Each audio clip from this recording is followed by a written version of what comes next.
சீமான் அவர்களுடைய கட்சியில் அவருடைய அருகிலேயே இருக்கக்கூடிய தம்பி ஹுமாயூன் நாம் தமிழர் கட்சியினுடைய மாநில நிர்வாகி அவர் உட்பட 6 பேர் மீது அவர் நடத்துகிற கல்லூரியைச் சேர்ந்த ஒரு மாணவி பாலியல் வன்கொடுமை புகாரை அளித்திருக்கிறார். அறவழியில போராட போன மாணவர்களை இவங்க ரவுடிகளை விட்டு தாக்குதல் நடத்தி கும்பகோணம் ஜிஹெச்ல இன்னும் வரைக்கும் ரெக்கார்ட் இருக்கு. மாணவர்களுக்காக நாம் தமிழர் கட்சியே வராது. எனக்கு தெரிஞ்சு நாம் தமிழர் கட்சி அதை கண்டுக்காது. இந்நேரம் ஒரு ஒழுங்கு நடவடிக்கை எடுத்துக்கணும்ல. என் கட்சி பேர் அடிபடுதுப்பா, நீ வந்து என் தம்பியா இருக்க அருகதை இறந்துட்ட, மாணவி வழுக்கி விழுந்திருந்தா ஏன் அங்கே காயங்கள் கீரல்கள் இது மாதிரி ஏன் நடந்தது? அதுக்கப்புறம் அந்த பெற்றோர்கள் ஏன் அமைதியாக இருந்தாங்க? எப்படி ஒரு பொண்ணை பறி கொடுத்துட்டு இருப்பாங்க? உண்மையிலே மாணவிக்கு பிரச்சனையா? ஏன் விசாரிக்கல முதல்ல?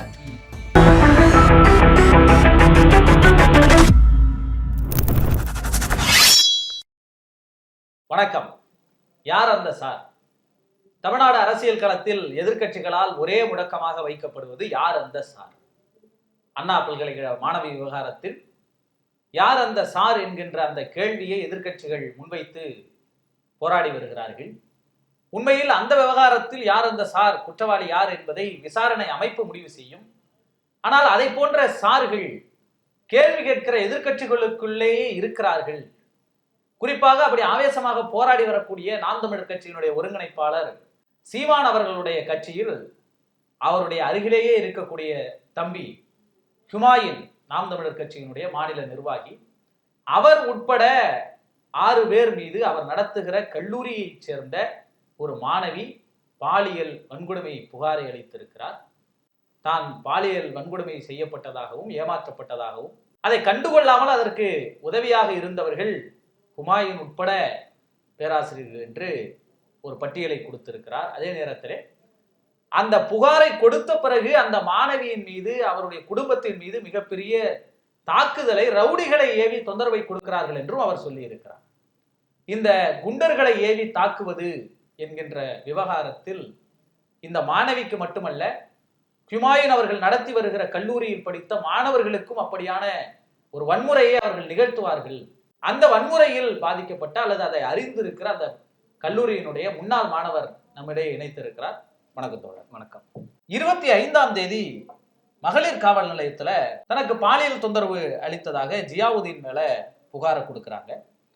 அதன் அடிப்படையில ஜியாவுதீனை கைது செய்யறாங்க காவல்துறை. போக்சோ வழக்குல கைது செய்யறாங்க. ஆனா அவர் மட்டும் கிடையாது, இன்னும் 5 பேர் இருக்கிறார்கள்னு அந்த நிர்வாகத்தை சேர்ந்த ஹுமாயூன் உட்பட மேலும் சில பேராசிரியர்கள் மீது அவங்க புகாரை கொடுக்குறாங்க. அந்த புகார்ல டிஜி பேலோர் ஒருத்தர் கொடுக்குறாங்க. அவங்க என்ன சொல்றாங்கன்னா, எங்கள் குடும்பத்தை மிரட்டுகிறார்கள் கூலிப்படைவை ஏவின்னு சொல்றாங்க.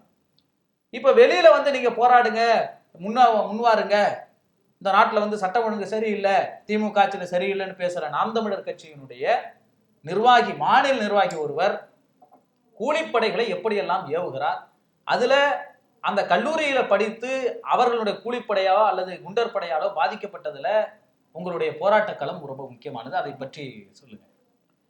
நான் வந்து அந்த கல்லூரியில படிக்கும்போது இப்பையிலிருந்து 10 ஆண்டுகளுக்கு முன்னாடி நான் இந்த விஷயத்த பேச வந்ததே, ஒரு மாணவிக்கு இப்படி ஒரு நடந்திருக்கு,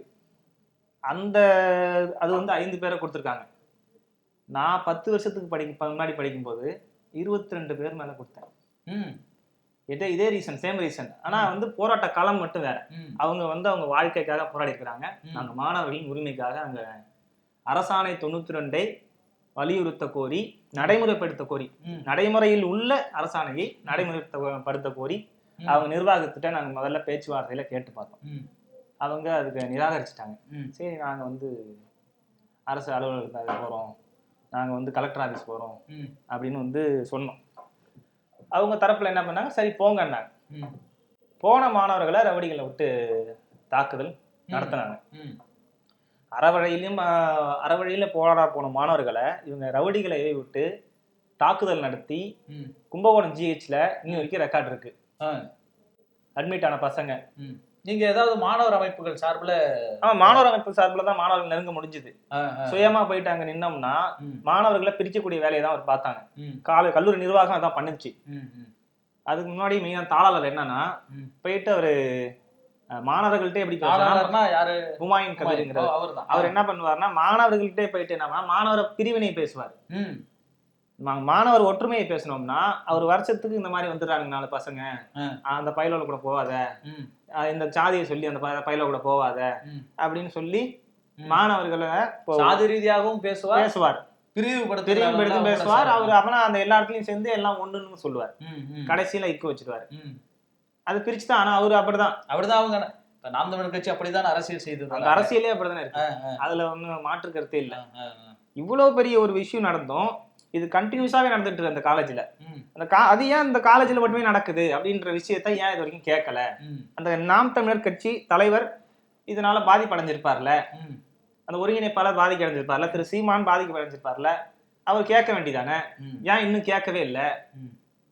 நான் 10 வருஷத்துக்கு முன்னாடி உள்ள விஷயத்த பேசுறேன். ஒருவேளை அந்த காணொலியை பார்த்துட்டு எனக்கு முன்னாடி பச்சை வந்து கேட்டாங்கன்னா அந்த கல்லூரியில என்னதான் நடக்குது? அப்படி ரவுடிகளை ஏவி விட்டு மாணவர்களை தாக்குற அளவுக்கு கல்லூரி நிர்வாகம். உங்கள் மீது எப்படி தாக்குதல் நடந்தது? நீங்க எத்தனை பேர் போராடினீங்க? நாங்க ஒரு ஆரம்பத்துல ஒரு 4 பேர் தான் வந்து மாணவர்களை ஒருங்கிணைச்சோம். அப்புறம் இங்க போராட்ட களத்தை புரிஞ்சுக்கிட்டு ஒரு 18 பேர் வந்தாங்க. 18 பேர் கொஞ்சம் நல்லா போல்டாவே இருந்தாங்க. மீதி எல்லாம் மாணவர்களா இணைஞ்சாங்க, அவ்வளவுதான். மாணவர்கள் கொண்டுனா மாணவர்கள் திரளுவோம், எங்க மேல ரவுடிகளை வச்சு தாக்குதல் நடத்தினாங்க, மாணவர்கள் திரண்டாங்க, கல்லூரி நிர்வாகம் முடக்கப்பட்டது, கல்லூரி நிர்வாகம் பணிந்தது. இப்ப மாணவர்கள் வச்சு தாக்குதல் நடத்துறது வந்து கல்லூரி நிர்வாகத்தை சேர்ந்தவர்களா அல்லது வெளியில இருந்து? வெளியாட்கள் தான். வெளியாட்கள் அருகில் உள்ள ஊர்க்காரங்க மாதிரி கைலி கட்டிக்கிட்டு நின்றுவாங்க. நான் அந்த ஊர்க்கார பசங்கள்ட்டையும் பழகிருக்கேன், அங்க போய் சாப்பாடு சாப்பிட்டு இருக்கேன், அங்க எல்லா ஊர்ல நண்பர்கள் இருக்காங்க. ஆனா அந்த ஊர்க்காரங்களே அது கிடையாது. வெளியில இருந்து ரவுடிகளை இறக்குமதி செஞ்சு அங்க சிதம்பரம் பக்கத்துல, காட்டுமன்னார் கோயில் பக்கத்துல, இந்த பக்கம் ஏதாவது ஒரு பக்கத்துல உள்ள சுத்தி உள்ள ஏரியாவில வந்து ஆட்களை இறக்கிடுவாங்க. அது எனக்கு சரியா தெரியாது. ஆனா குண்டர்கள் ஏவி தாக்குறது இந்த பெண்ணுக்கு நடந்தது எப்படியோ அதே சேம் பேட்டர்ன் தான் எங்களுக்கும் நடந்தது.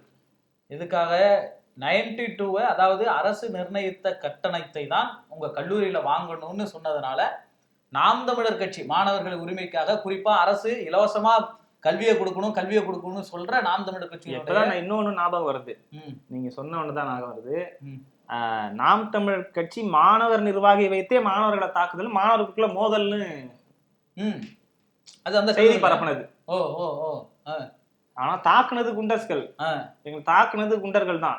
ஆனா மாணவர்களுக்கு மோதல் அப்படின்னு. ஏன்னா அந்த கல்லூரியில வந்து பாடம் நடத்துறாங்களோ இல்லையோ, மாணவர்கள் வந்து அங்க அரசியல் வகுப்பு என்ற பேர்ல வந்து திரு சீமான் அழைச்சிட்டு வந்து பேச வைக்கிறது.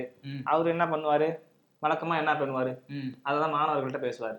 ஒரு ஆனுவல் டே ஃபங்க்ஷனுக்கு சீமானை கூப்பிட்டு பேச வச்சோம்னா அவர் என்ன பேசுவாரு, மாணவர்கள் நல்லொழுக்கத்தை கற்றுக் கொடுக்க போறாரு, போராடு புரட்சி செய் அப்படின்னு செஞ்சவனெல்லாம் வெளில கேட்டு வெளில நிக்க வச்சிருவாரு. எவன்லாம் ஆமா ஜாயின் பண்ணிக்கிறான்னு அவன்லாம் உள்ள இருப்பாங்க. குடிச்சிட்டு தண்ணி அடிச்சுட்டு ஆடுறவன், டான்ஸ் ஆடுறவன், அவன்லாம் உள்ள இருப்பான். எங்களை அடிச்ச ரவுடி முத கொண்டு உள்ள இருப்பான் பாதுகாப்புன்ற பேர்ல. ஆனா நாங்க போராடக்கூடிய மாணவர்கள் ஆனுவல் டேக்கு அலோவ் பண்ண மாட்டாங்க. ஃபீஸ் கட்டாதவன் அலோவ் கிடையாது, பரீட்சைக்கே அலோவ் கிடையாது. இல்ல இந்த வழக்கு போட்டாங்கன்னு சொன்னீங்கல்ல, அது எப்படி நீங்க போட்டீங்க? எத்தனை பேர் மேல போட்டீங்க? கல்லூரி நிர்வாகத்தை வந்து கல்லூரி நிர்வாகம் எங்களை தொடர்ச்சியா அது மாதிரி கொலை மிரட்டல் விடுறதாகவும் சாதி ரீதியா பேசுறதுனால அவங்கள வந்து ஒரு வழக்கு நாங்க போட்டோம். மதுரை ஹைகோர்ட்ல அந்த கேஸ் வந்து இருந்துச்சு. நிர்வாகம் எங்க மேல என்ன பண்ணுது, இந்த பெண்ணுக்கு நடந்த மாதிரிதான் அந்த பெண்ணுக்காக வந்த போராட்ட அமைப்புகளை வந்து ஒடுக்குறது, தன்னுடைய சொத்தை தானே சேதப்படுத்திக்கிட்டு இவன் மாணவர் அமைப்புகள்லாம் வந்து இது மாதிரி பண்ணிட்டாங்க. பொது சொத்தை கேமரா உடைச்சு கேமராவே எடுத்துட்டு போயிட்டாங்க இதெல்லாம் சொல்றது. இதெல்லாம் இந்த இப்ப நம்ப மாட்டாங்க. இப்ப 2010, 15, 14 வந்து நம்புவாங்க. இல்ல இப்ப வந்து அந்த வழக்குகள்லாம் மாணவர்கள் மீது கொடுத்தாங்களா? மாணவர்கள் மீது நிர்வாக சார்பில் கொடுத்தாங்க. ஒரு வாத்தியாரு ஒரு கல்லூரி வச்சிருக்கவன், தனக்கு தானே கல்வியாளர்னு சொல்லிக்கிறவன் ஒரு மாணவர்கள் எல்லாம் வழக்கு போடுவாங்க? போட மாட்டாங்க. நல்ல ஒரு கல்வியாளர்னா போட மாட்டாங்க தெரிஞ்சு. இந்த டான் படத்துல வர மாதிரி மன்னிச்சுதான் விடுவாங்க, உயிரே போற சுச்சுவேஷன் இருந்தாலும். ஆனா இந்த இது கல்லூரி நிர்வாகம்ன்றது நான் அடிக்கடி சொல்லுவேன். இந்த எங்க ஊர்ல இருந்து கூட காலேஜ் சேர போற மாதிரி கூப்பிடுவாங்க, உங்களுக்கு எல்லாம் ஃப்ரீ எஜுகேஷனு அப்படிலாம், இவ்வளவு தூரம் போய் ஃப்ரீ எஜுகேஷன் பண்ணணும்னு அவசியமே இல்லை, நீங்க வீட்லயே இருங்க அப்படின்றோம். இங்க எங்கேயாவது பக்கத்துல கல்லூரியில சேர்ந்துருங்க, அவ்வளவு தூரம் போக வேண்டாம், அங்க என்ன நடக்குதுன்னே நம்மளுக்கு தெரியாது, சாயங்காலம் வீட்டுக்கு வர வரைக்கும் வீட்டுல நம்ம தாய்மார்கள் வீட்டுல பெற்றோர்கள் வந்து குழந்தை இந்த பெண்ணுக்கு நடந்த இந்த குழந்தைக்கு நடந்த மாதிரி எந்த குழந்தைக்கு நடந்துடக்கூடாதுன்னு யோசிப்பாங்க. மாணவர்களை வைத்தே பிரிப்பது என்பது மிகப்பெரிய ஒரு என்னால ஏத்துக்கவே முடியாது. நான் அதை அனுபவிச்சிருக்கேன். என்னுடைய நண்பன் வந்து என்கிட்ட கேட்பான், இது மாதிரி நீ பண்றதா வந்து அவங்க சொல்றாங்க, நிர்வாகம் சொல்றாங்க, உனக்கு எதிராக மாணவர்கள் பேசுறாங்க, இப்ப நிர்வாகத்தை தானே மாணவர்கள் நம்புவாங்க, 4-5 பேர் சேர்த்து நீங்க நம்ப மாட்டாங்க, இது இயல்புதான். நீ வந்து எடுத்து போற ஒரு அரசியல் வந்து ஒழுங்கானதா, மாணவர்களுக்காக நிக்கிற எங்களுடைய இது வந்து ஒழுங்கானதா? மாணவர்களுக்காக நாம் தமிழர் கட்சியே வராது. எனக்கு தெரிஞ்சு நாம் தமிழ் கட்சி அதை கண்டுக்காது. இந்நேரம் ஒரு ஒழுங்கு நடவடிக்கை எடுத்துக்கணும்ல. என் கட்சி பேர் அடிபடுதுப்பா, நீ வந்து தம்பியா இருக்க அருகதை இறந்துட்ட, நீ மாணவர்கள் எதிராக மாணவர்கள் என்னைக்கு உனக்கு எதிராக திரள்றாங்களோ அவங்க போய் சொல்ல மாட்டாங்க. குழந்தையும் கடவுளும் ஒண்ணுதான். நீங்க மேடைக்கு மேடை பேசுறீங்க, பச்சை பிள்ளைன்னு பேசுறீங்க. அந்த மாணவிக்கு இன்னைக்கு ஒரு பிரச்சனை நடந்திருக்கு, இந்த பிரச்சனையை எப்படி அணுக போறீங்க? இல்ல நாம் தமிழ் கட்சிக்காரனாவே இப்படிதான் இருப்பாங்களா? இல்ல இப்ப இந்த தேர்வு குறித்து சொன்னீங்க, தேர்வு எழுத விடாம அனுமதிக்க விடலைங்கிறதெல்லாம். இப்ப இந்த மாணவியும் அவங்களுடைய புகார்ல என்ன சொல்லியிருக்கிறாங்கன்னா, நீ இதை வெளியில சொன்னா உன்னை வந்து நான் காலேஜை விட்டு சஸ்பெண்ட் பண்ணிடுவேன், உன்னை படிக்க விட மாட்டேன், அப்படி போன்ற மிரட்டல்கள்லாம் எனக்கு கொடுத்தாங்கன்னு சொல்றாங்க. அதே போல போராட்ட களத்துல இருந்த உங்களை போன்றவர்களுக்கு வந்ததா? எங்களுக்கும் அந்த மிரட்டல் வந்தது. அதாவது எவ்வளவு செலவானாலும் பிள்ளைங்களை படிக்க வைக்கணும் தான் பார்ப்பாங்க. இவங்க ஊர்ல வந்து அட்மிஷன் போடும்போது என்ன சொல்றாங்க, உங்களுக்கு இலவசமா வந்து அரசு கல்யாணம் இது கட்டிடும், மீதி தொகையை கட்டினா போதும், இப்படிதான் சொல்லுவாங்க, ஆரம்பிப்பாங்க. ஆனா தேர்வு நேரத்துல என்ன பண்ணுவாங்கன்னா, இவங்க 2 அட்டெண்டன்ஸ் எடுத்து வச்சிருப்பாங்க. இவங்க தேர்வுக்கு முன்னாடியே பாடத்தெல்லாம் கவனிக்க விடுறது இல்ல. என்ன பண்ணுவாங்க, பணம் கட்டினா உள்ளவா, பணம் கட்டலைன்னா வீட்டுக்கு போயிடு, பணத்தை எடுத்துட்டு வந்து கட்டு, அதுக்கப்புறம் உள்ளவா. அப்படி ஒரு நாளைக்கு வந்து இப்ப ஓப்பனா சொல்ல போனா எனக்கு 14% அட்டெண்டன்ஸ் தான். ஆனா எனக்கு ஹால் டிக்கெட் வந்துச்சு எப்படி? இப்ப இருக்கக்கூடிய அண்ணா பல்கலைக்கழகத்துக்கு பக்கத்துல இருக்கக்கூடிய டைரக்டர் ஆஃப் டெக்னிக்கல் எஜுகேஷன் டோட்ல தான் வந்து போராடி எங்களுக்கெல்லாம் எக்ஸாம் எழுத விட மாட்டாங்க, ஹால் டிக்கெட் இல்லைங்கிறாங்க. நான் கேட்டதுக்கு தரமாட்டேங்கிறாங்க, ஃபீஸ் கட்டலாங்கிறாங்க.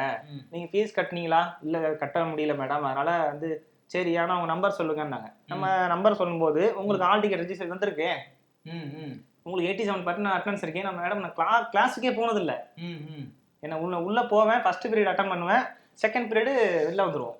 இங்க உள்ள ஆசிரியர்களும் நிறைய பேருக்கு தெரியும் அந்த விஷயம் நடக்கிறது போறது வருது, ஆனா வெளில சொல்ல முடியாது. ஏன்னா ஏகப்பட்ட நெருக்கடி எல்லாருக்குமே.